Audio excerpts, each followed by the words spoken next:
Okay, folks, I had an interesting morning. I will tell you that. So I have friends in Washington who were at the march. They actually were at the rally with President Trump.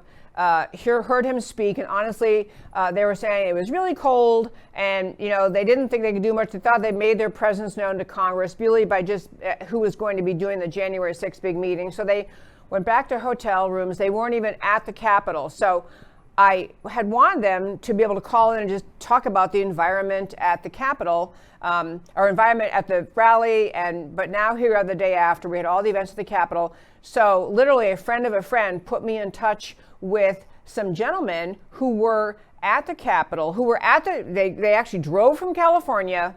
They were at the time when President Trump spoke to whatever the number of people was there, just hundreds of thousands, if not millions of people listening to President Trump. And then some people, as I said, my friends went back to the hotel because they were cold and they thought they'd kind of done their thing. Others walked up to the Capitol.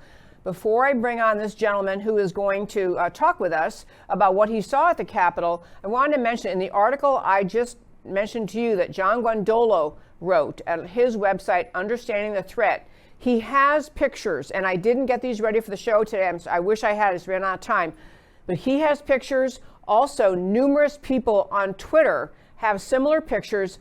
What they're showing is the big pictures that the media captured, the pictures of people breaking down doors, going through windows, sitting inside, I guess it was the Senate chamber, sitting inside the offices of some of the elected members of the House and Senate.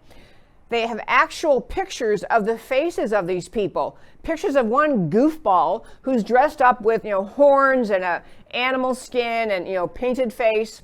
And they're making the point that these people have been shown in many, many Antifa Black Lives Matter rally pictures. That the people inside the Capitol, not all of them, I am not saying that everyone in the Capitol was Antifa and Black Lives Matter, but I will tell you that Paul Sperry has in his Twitter feed and other people talking about that there was a drop-off of a large busload of people affiliated with Antifa who then, which is the anti-American communist organization that pretends they're anti-fascist, who got dropped off at the rally, made their way inside the crowd supporting Trump. So they appear to be part, and they were even dressed as Trump supporters, waving flags, but they're really Antifa Trump haters, America haters. And they were among the key people committing the violence inside the Capitol yesterday. Not claiming that the entire entourage inside the entire group inside the Capitol was all Antifa and BLM, but I am claiming that Antifa and other anti-American groups were there in Washington for the very purpose of duping the American people into thinking that it was the Trump-supporting pro-America patriots who resorted to violence inside the Capitol, smashed down all the violence that you saw on the news. The point is, this is an operation. This is an intentional operation by leftists in this country to dupe the American people into thinking that it was Trump supporters who did that to the Capitol. There may have been some Trump supporters there, but the violence was largely at the hands, at least according to pictures you can see, of the Antifa, anti-American people. So, having said that, we have, and I don't even know this gentleman's last name. This is Mike from California. I believe we have on the phone, and Mike was at the Capitol with some friends of his, and I talked to him this morning, and he agreed to come on and just tell you, my listeners, what he saw at the Capitol yesterday. So, do we have Mike on the phone? I'm here. Can you hear me? Yes, sir, I can hear you. We obviously can't see you. We can hear you. So, you're on air on America Can We Talk. I'm Debbie Georgatos, and so we'd love to have you tell our listeners, and try to kind of go through it as slowly as you can, because I'm probably going to jump in and ask questions. But what did you see at the Capitol yesterday that caused you to think that some of these people were not the Trump-supporting patriots that caused you to go to Washington, but may have actually have been involved with anti-American forces like Antifa? What did you see? Well, we'll start from the beginning. So we got here Tuesday midday, driving straight through from California, 40 hours of the driving. Wow. We had a good night's sleep Wednesday night. We got up Tuesday night, got up early Wednesday morning around 4 to get down to the Trump rally, early. We got here around 7:30 in the morning, just surrounded by good people the whole time. In the group, there was a few guys chanting profanity and bad things, but typically the overall group was very peaceful, good people. And then Trump had asked us to walk down to the Capitol building to let the congressman know we're here and we're serious. So we did, and that's when things went awry. Bad. Yeah. Well, actually, So- I'm glad you said that. I meant to mention many people went to Washington were hoping, in addition to just being there on the day of the January 6th opening electoral ballots, they were also hoping, some people, to be able to get in the Capitol. I mean, peacefully get in the Capitol to speak to their elected representatives, House members or senators, to say, please, please vote to understand what really happened. Push this back to some states. So they hope to have, perfectly acceptable conversations with their representatives, and they had that reason to get inside the Capitol. I'm sorry, so go ahead and tell us what you saw. Yeah, so what I got from the whole thing is Trump had, in the rally, had said, I hope Mike Pence does the right thing, which I think Pence wanted Pence to reject the Electoral College votes and send it back to each state individually to recertify, because there's plenty of proof of fraud. Is it enough fraud to overturn the election? I don't know. A lot of fraud, though. So when we got the announcement out front that he did not do that, the crowd got a little mad, if you will. But I didn't see anything super outrageous. But what I did see was no police force at all. Nothing. Which you would think for, I don't know how many people there had to be at least 400,000 or 500,000, at least, that there would be some police force there. There was no police force. What me and my 19-year-old son witnessed standing right next to us was a guy holding a flag that said F Antifa, the whole word. Yeah. Antifa, and we so we kind of got closer and closer. You could hear him talking profanity, how the plan was coming together, what they were going to do. So we followed him from a little bit of a distance, and one guy kept turning around and looking at me, kind of giving me a glare look, but wasn't overly worried about it because I was far enough back. But anyways, we followed him. My son then went on top of a high point and physically watched him rip the freestanding barriers down and throw it through the side window of the Capitol building, where they, at that point, they had some police in there and they shot out tear gas. So at that point, we got tear gassed a little bit, not super bad. But we left at that point. But that's what we saw those two doing. Walked around the building in the main portion of the front. And I stood, if you look at the news, you'll see a great big huge flag hanging from the scaffolding. So I was standing there the whole time, probably about 2+ hours, maybe closer to 3 at that point. And I stood there and twice was approached by somebody. One time the guy approached me and gave me a set of cones, like street cones that you see in the street, and said, if they throw a smoke bomb at you, put this over it and pour water on it, and it puts it out. I thought, well, why would they throw smoke bombs? I mean, I'm pretty peaceful. I'm in a corner. I'm right in the middle of it.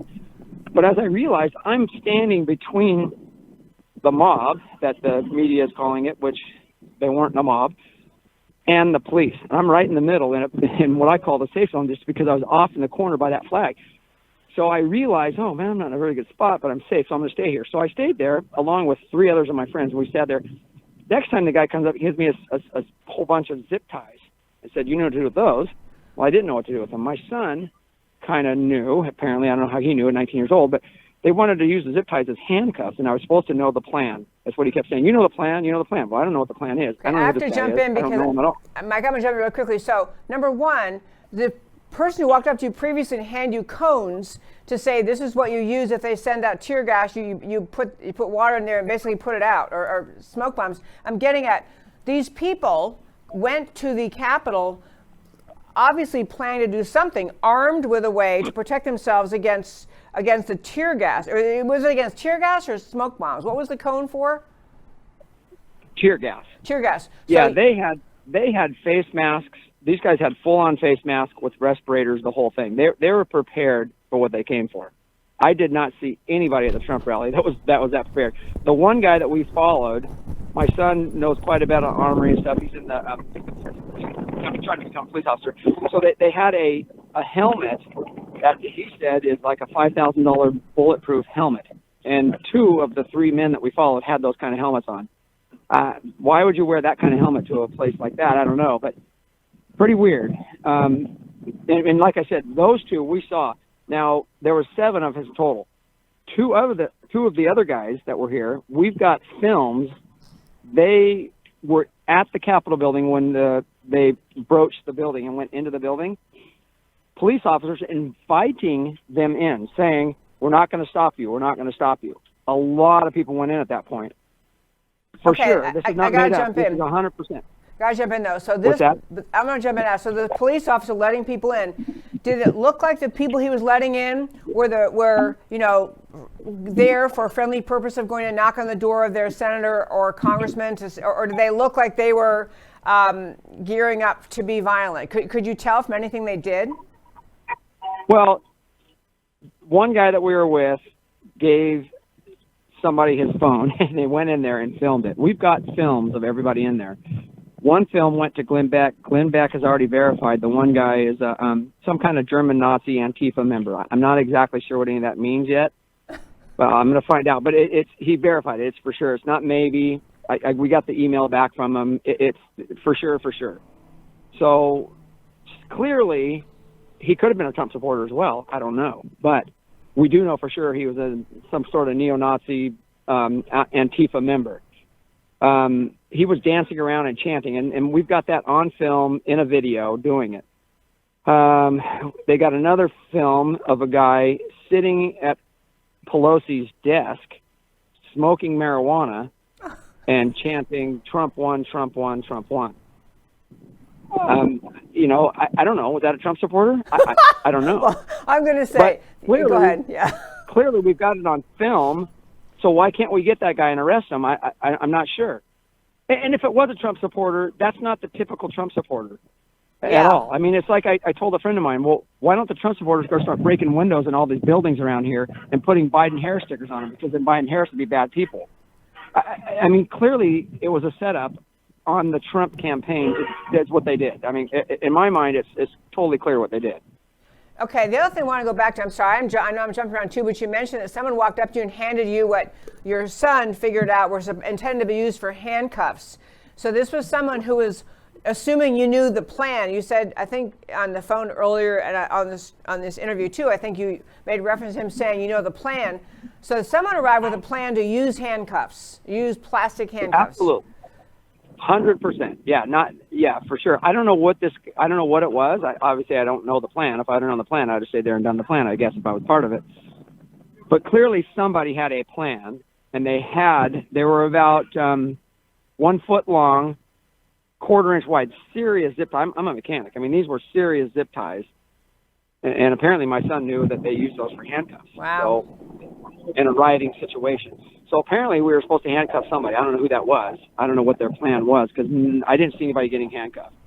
But, they wanted us. They kept going around and grabbing everybody individually and saying, we need to stay here till 11 o'clock to stop them from voting. We need to stay here till 11 o'clock to stop them from voting. That's what they kept saying. I don't know what that was all about. But they put a 6 o'clock curfew up. When I talked to the police officer, he said, we're going to start arresting people that are here after 6. And I didn't want to go to jail, so we left about 5:45. Okay. So we were there the entire time till 5:45. Okay. This is so interesting. You mentioned you're having video, and I know you said you sent off other places, but this is really what Americans who just see the news, they just see the story characterized as Trump motivated, Trump, send them down there to, in fact, I'll go back. And so to have someone who was there and watching behavior that doesn't sound very much like Trump people, and in fact, I mentioned a moment ago in this show, there are pictures of people who were there who were inside the Capitol, who've been previously photographed many times at Antifa rallies, Black Lives Matter, and these are left-wing, communists, or my term, whatever they are, left-wing Marxists, inside the Capitol, and they're one guy is dressed in a wild bright orange. I mean, this is not the way people who are at Trump rallies dress. We saw that guy you were talking about. He was there, and we did see him for sure. Absolutely, we saw him. Well, the funny thing is we saw yellow rope hanging all over the Capitol building with hooks and people climbing up the yellow rope to get into the Capitol building without going up the stairs. So, look, if there was any police force there at all, it would have been pretty easy. I'm 57 years old. I could have walked up and cut that rope and nobody would have climbed over that wall. Look, today, what's funny is we're here now. They put up an 8-foot fence all the way around the Capitol building, and there's a police officer at minimum every 20 feet, and in some places shoulder to shoulder. Why couldn't they have had some of that force here yesterday? It's like, let's put on a show after this is done to show how bad Trump is. That's the way I'm seeing it. Yeah. We just left the Lincoln Memorial. You're going to love this one. We just left. There was a group of people taking a picture with an American flag stretched across 3 people. I witnessed this just now. I mean, you can Google it. It's there. So they started chanting USA, USA. Within minutes, 25 police officers come up, rip the flag from these guys, rip it from them, almost knock one guy down, and close the whole memorial. Everybody had to get out of there. And they said it was an organized protest. Now, how does chanting USA with an American flag become an organized protest? A very good question indeed. Wow. So you think what you just described ended up in media somewhere? That just happened within the hour. Wow. Well, Mike, first I want to thank you for. Go ahead. Sorry. One more point. Oh, I'm just saying, it's just crazy. You know, Americans need to wake up. I was not super liberal or conservative on either side. I was kind of in the middle. After I saw what I saw today, I don't know if it's conservatives or liberals. I don't know who's doing it, but you know what? Somebody needs to get in check. This country's falling apart. They're getting more separated. If we don't fix this problem, the whole Trump thing, the whole entire time Trump was president, all I heard about was collusion. He's this, he's that, he's the other thing. You know, Biden's son supposedly gets a $1.4 trillion deal with China while Biden is vice president, and we elect him as president. I'm confused on the stupidity of American people.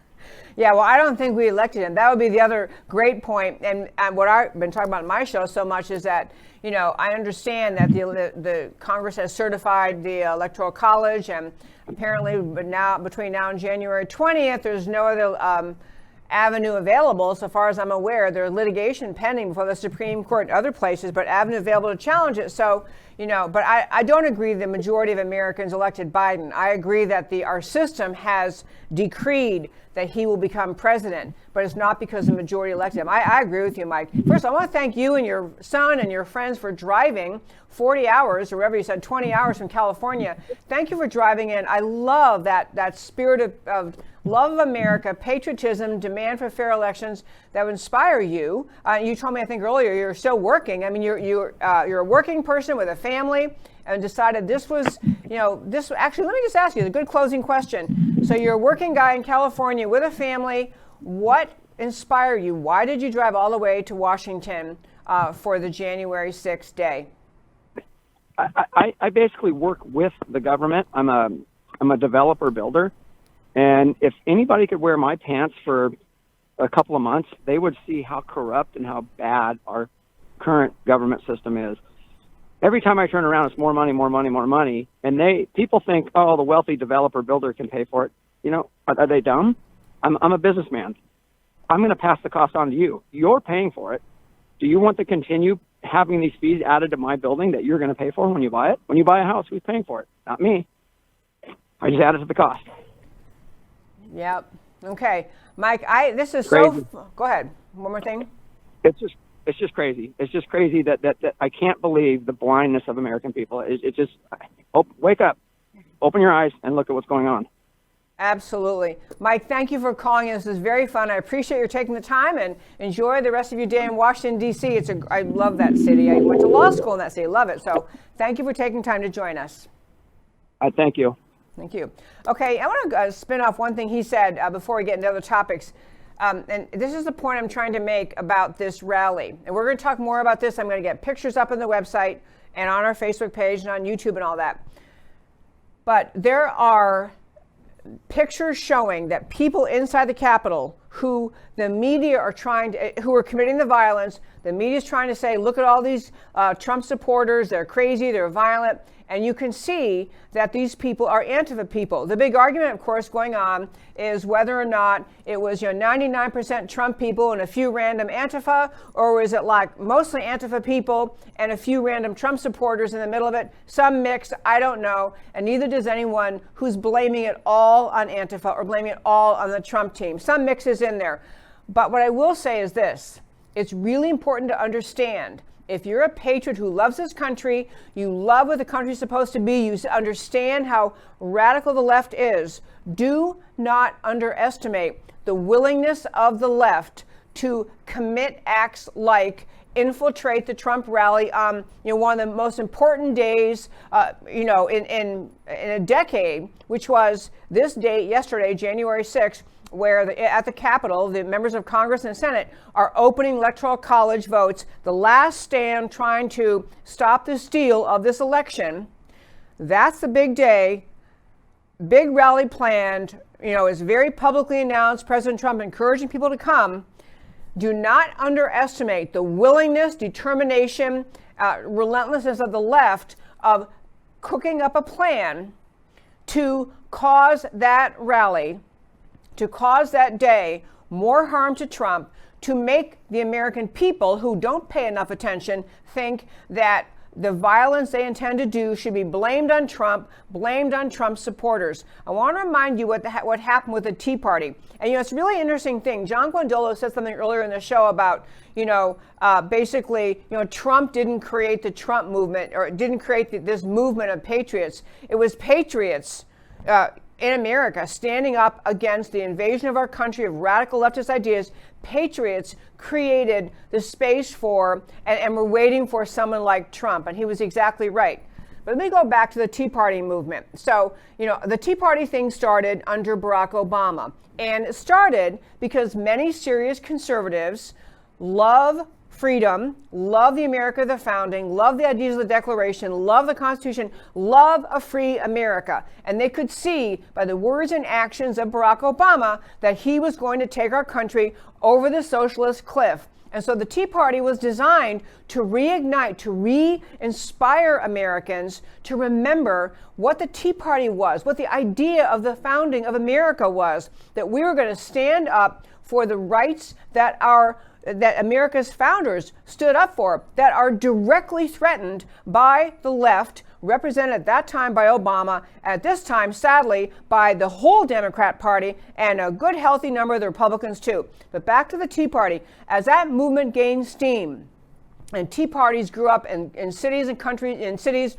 around this country, cities and towns. Tea Party, they had rallies, and they would stand up for things like, not bailing out the car companies and not bailing out the mortgage companies. And American taxpayer dollars should not be bailing out banks that made bad loans for home mortgages. And a big issue, of course, was standing against socialized medicine, standing up against Obamacare, wanting a strong national defense, and so opposing the Obama administration's literally starving, intentional weakening of America's military. The Tea Party had just solid roots in Americanism.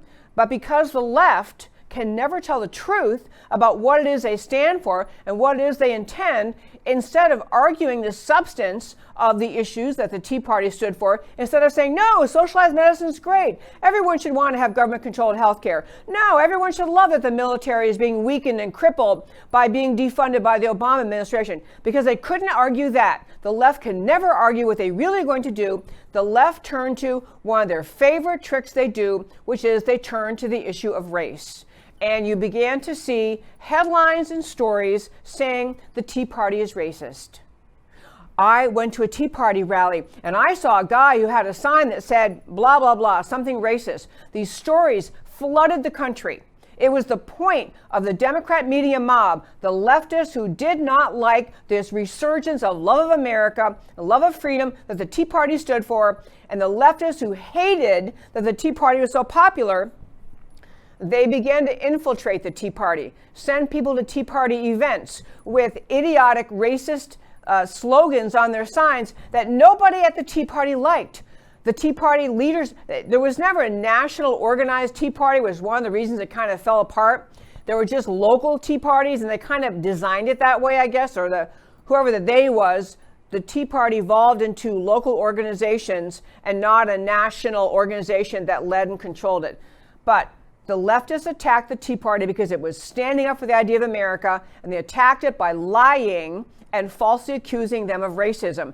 I was involved in the Tea Party because I love these ideas of the founding of America. It's why I do this show, because I want to have those beautiful ideas of America's founding take hold again in America. So I'll just tell you so recognize the left just cooked up lies about the Tea Party, and it became the cool thing to do. Every media outlet in the country try to go to some Tea Party event and find someone who had some idiotic sign that was evil and ugly and racist and try to say that's what the Tea Party stands for. Or they'd find some joker who claimed he was a Tea Party person making some idiotic racist statements. I will tell you, I happen to try to help the Tea Party get the really great speakers, the sought-after speakers around this country at the Tea Party movement era. And you know, the four most popular ones who everyone was trying to get all the time were black. All four of them. I mean, there were other great Tea Party leaders, speakers who had all sorts of, who were Caucasian or Asian, or had all sorts of different backgrounds. But the four of the most prominent Tea Party speakers were black. Katrina Pearson now works for the Trump administration. Alan West, now chairman of the Texas Republican Party, formerly a member of Congress as a Republican from Florida. Michael Williams, who had been in the Reagan administration, a Texan, a black American Texan who'd been in the Reagan administration, was that the really, really popular one. The last one was Pastor Stephen Broden, who's right here from Dallas, who spoke up. He was a just profoundly popular Tea Party speaker. But that truth, that the most popular Tea Party speakers, or at least among the handful of really sought-after speakers, were all black, it didn't stop the left from claiming that the Tea Party movement was racist, and it didn't stop the American people from being duped by these lies the media tells. Now going back to what happened in Washington yesterday, I am not going to claim that there were just absolutely zero Trump supporters who may have been violent inside the Capitol. I don't know. We need to sort that out. We need to sort out who actually committed the violent acts, including the Capitol police officer who shot and killed an unarmed woman. But we need to figure out who they are, and we need to find out their backgrounds. And whoever they are, the same rule of law applies to all of them. But I'm telling you, the organization of it, the leadership of it, the instigators, the angry, the people encouraging the mob to behave like a mob, Antifa. The A-N-T-I-F-A, Antifa, however you want to pronounce it, the anti-American radical fascist left was right there on the scene with no other reason to be there but to try to dupe ignorant American people into thinking that the violence they were committing somehow should be blamed on Trump or his followers.